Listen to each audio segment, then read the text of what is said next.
Hi, everyone. Welcome to Blue Bench Podcast. My name is Gabby Crevitt. I'm the Communications Director with the Montana Democratic Party.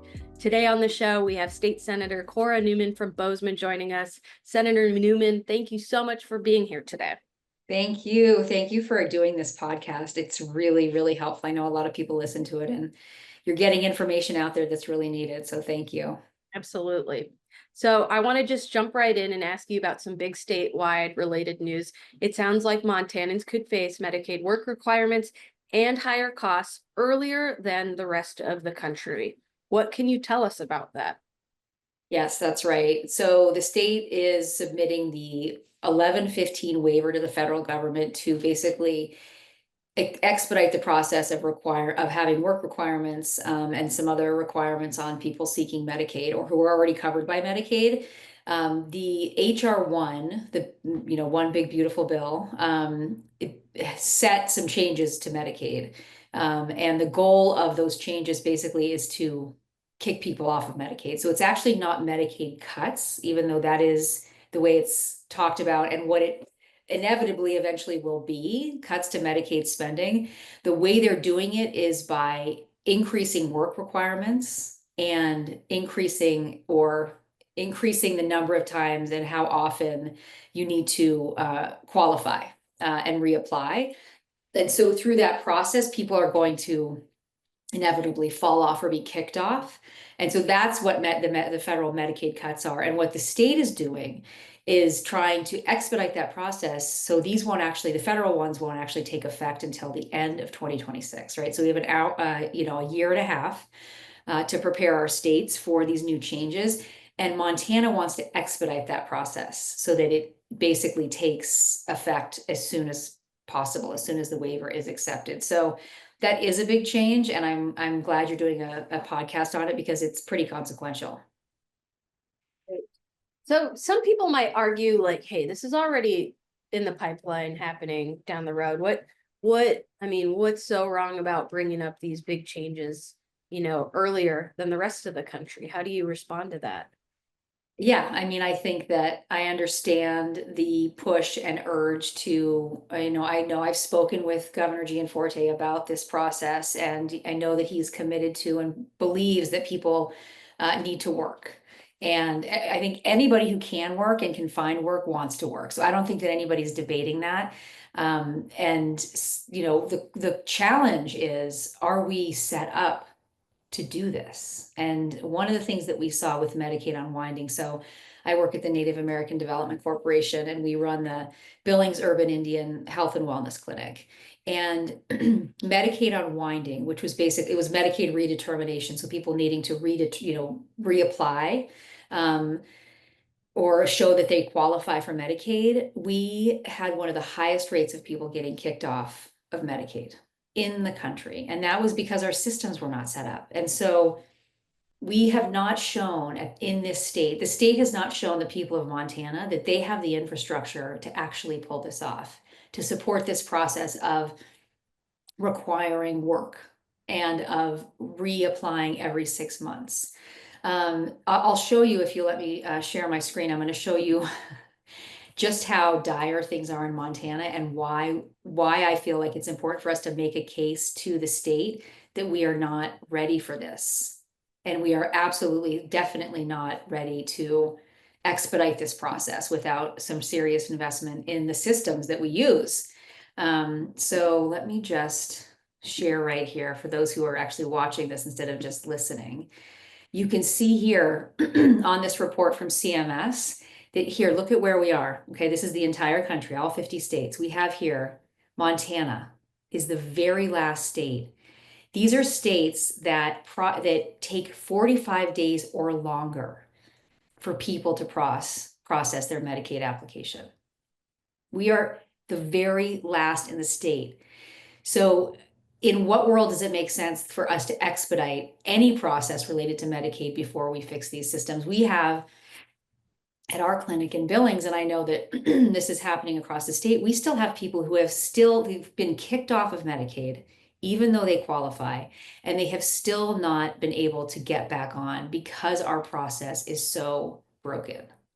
So we're not debating whether or not this is a good idea. This law has passed. It is what it is, right? We're going to have to deal with these work requirements and having to reapply every 6 months. And I can get into that if you want. It's the details of what's in this new bill. It's not about whether or not this should happen because it's going to. It's whether or not Montana's ready.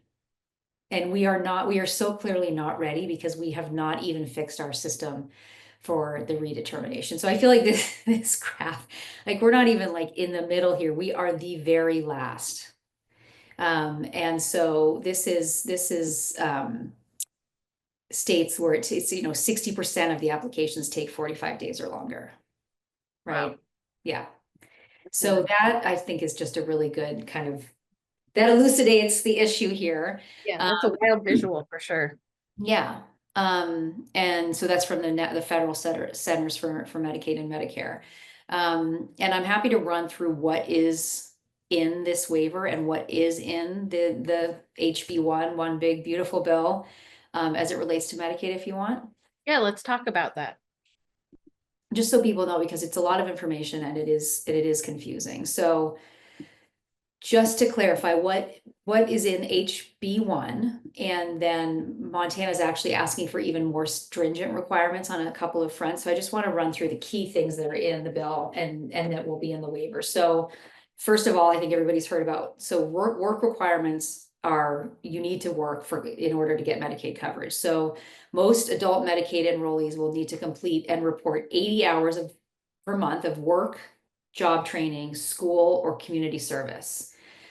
So that is, it's not just the work of 80 hours a month, it's being able to report and get the paperwork to report that work, right? So think about that as it's two prongs. It's the work and then the documentation and actually having that be accepted. There are exemptions for certain groups. So American Indian or urban Indians are exempt from the work requirements. Pregnant or postpartum women, and that's a limited time frame as well. People with high medical needs or who have a serious medical condition, and there's a list of medical conditions that are included in that. Again, remember, you have to prove all of this. A caregiver of a young child. So federally, I believe a child is under 18. Sorry. And in Montana, they are pushing to make that requirement under 13. So Montana, again, is pushing for even more stringent requirements. So caring for a young child or a disabled family member, a veteran with a serious disability, and the federal level is including foster youth under 26. I believe, and I want to verify this, but I believe Montana, again, is pushing for a more stringent requirement, and it's foster youth under 19 only. Or people receiving inpatient care, and then those experiencing homelessness, domestic violence, or needing to travel for medical care. So those are the exemptions that are included under this waiver and under HB1. There is also an income-based exemption.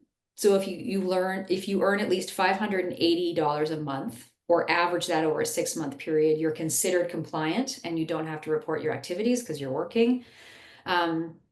There will be really strict compliance checks. So enrollees are going to have to show that they met their requirement for the 1 month before applying again at 6 months, and then again at 12 months. And so those are some of the really high level basics. There's also the potential for premiums to be introduced, for co-pays. Co-pays will be introduced federally, if not sooner in Montana. And the co-pays are going to start in 2028. States will charge co-pays for services like non-emergency doctor's visits. Hopefully, we hope to push for having some of those co-pays exempt, like substance use disorder treatment or primary care. And so there's some hardship exemptions and other things, but what you see with that, especially if you need to report this at 6 months and then again at 12, right now it's every year. One of the big challenges with anyone who's seeking Medicaid is seeking Medicaid because they are having a hard time making ends meet. This notion of fraud, waste, and abuse is just a cover for kicking people off of Medicaid, and what I think is punishing people who are struggling. And so what's happening here is we are putting an undue burden on people who are already, I mean, we know in Montana how severe the housing crisis is, right? And there's nobody who's going to debate that. So we have people who are, we have an increase. When I was growing up in Bozeman, we didn't have any homelessness. We didn't have anyone, struggling to find housing. And then, throughout my lifetime, it's been a few people, right? It's increased a little bit, but we have this huge spike in people who are housing insecure or homeless, right? And people, and then we have businesses who are struggling to find labor. So when you make it harder for people to get health care, you make it harder not only for Montanans who are really working, they're like the engine, the people who are working in Montana are the engine of our state. You're making it harder for them to get to be healthy and to be able to work. And then, you have to remember that 60% of employers also have people using Medicaid. So hopefully they will get the support they need.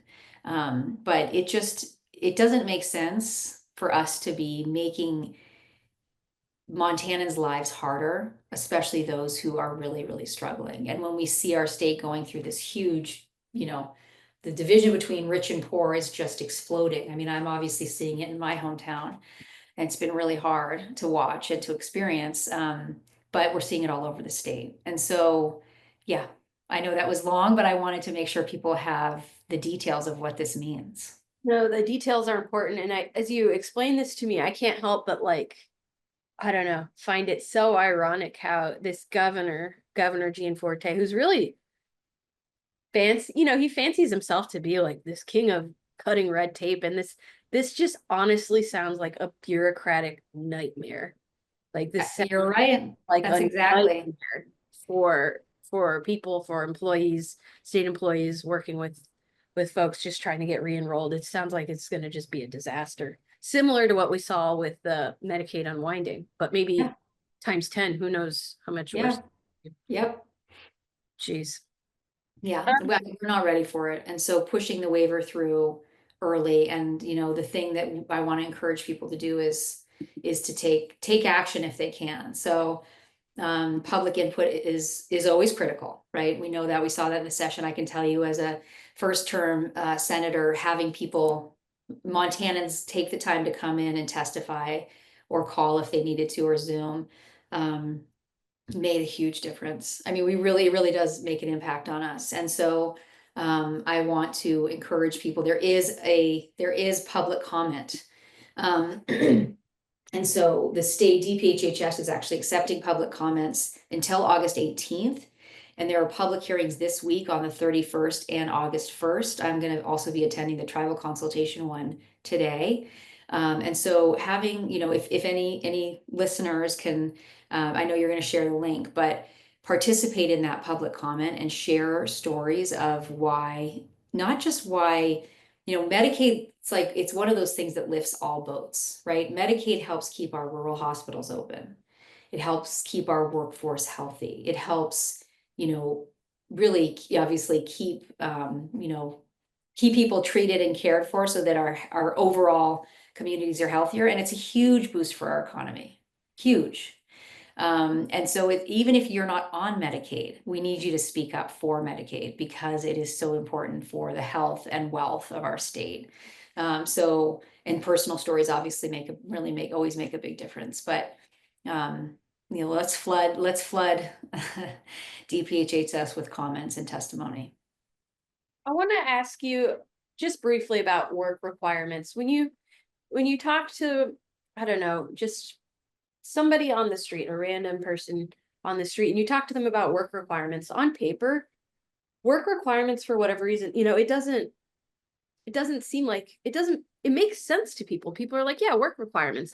That's not an unreasonable prerequisite. What do you wish people knew and understood more about what these work requirements mean? Well, first of all, I think a really important thing to know is that the overwhelming majority of people on Medicaid are working. Mhm. So Medicaid is not for people who are, laying around and just don't feel like working. 60% of employers use Medicaid.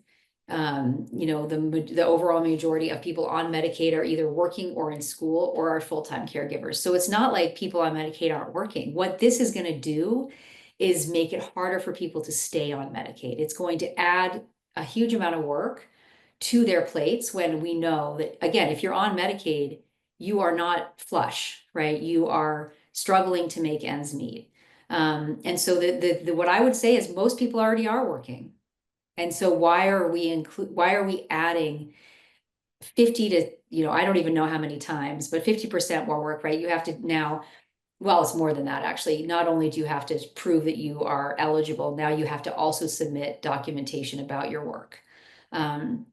And that's not always easy to get. I mean, I know if you're, everyone knows if you're a seasonal worker, a part-time worker, you're piecing your work together. You may not have that documentation ready at hand. It might be on your tax forms, right? But to actually get that pull of all of that, when you have odd jobs and things that you're piecing together, to pull that together to submit every 6 months, that's a lot more work, not only for the individual, but for DPHHS, and we're not set up for it. So I think the answer is most people are working. So what are House and Senate Democrats doing right now to fight back and advocate for Montanans who rely on these social services? Well, I'm really very proud of the work that we did during the session to actually remove the sunset from Medicaid expansion, right? So that was a huge win. So we do actually still have that. We still have access to that, to Medicaid expansion in the state. So what House and Senate Democrats are doing, we passed the legislation, and then we also have the interim committee. So we have the Health and Human Service Interim Committee, and I'm on that. Representative Howell is on that. So we haven't talked about this waiver specifically because it came up between our two meetings, but in September when we meet, we will talk about this. And then we're also trying to show up and mobilize our constituents to testify, and to come in and make their voices heard about this. Individual constituents, and then also organizations like our community, hospitals and our rural hospitals. So we're trying to just really educate, and help.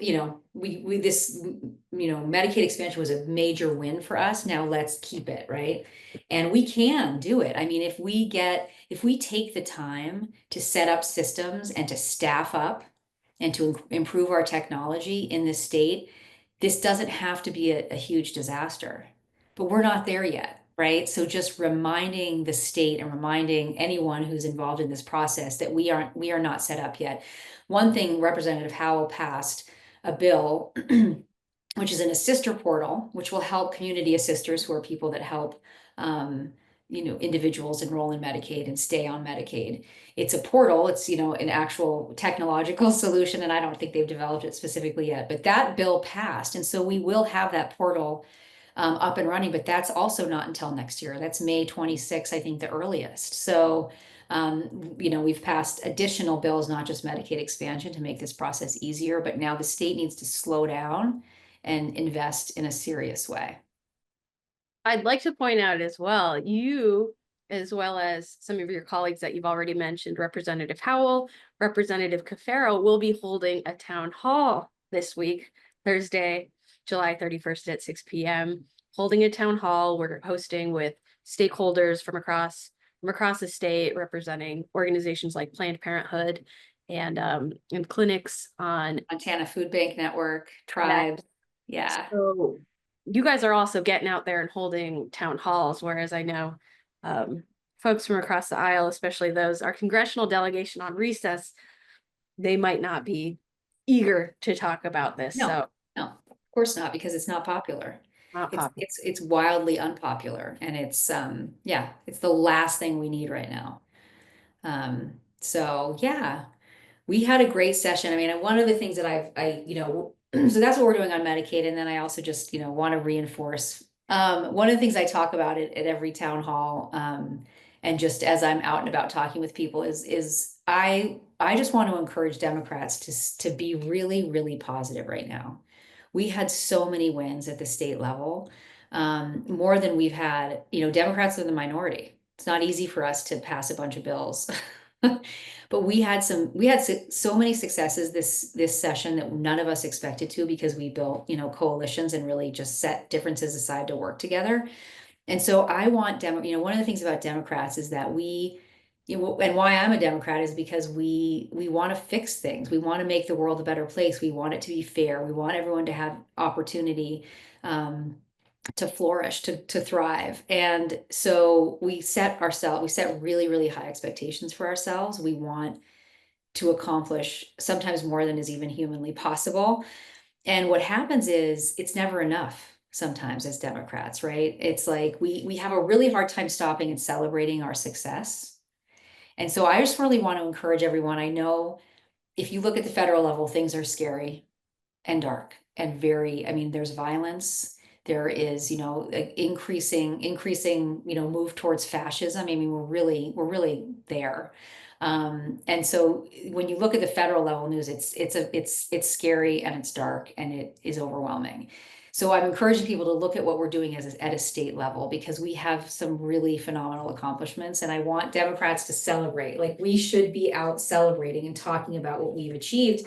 If we want more people to come, become politically active, become active Democrats, we need to make it a place where they feel like positive and we're making progress. And so some of the things that we accomplished that I'm really proud of is, we passed long-term investments in childcare, in housing, in state employee pensions.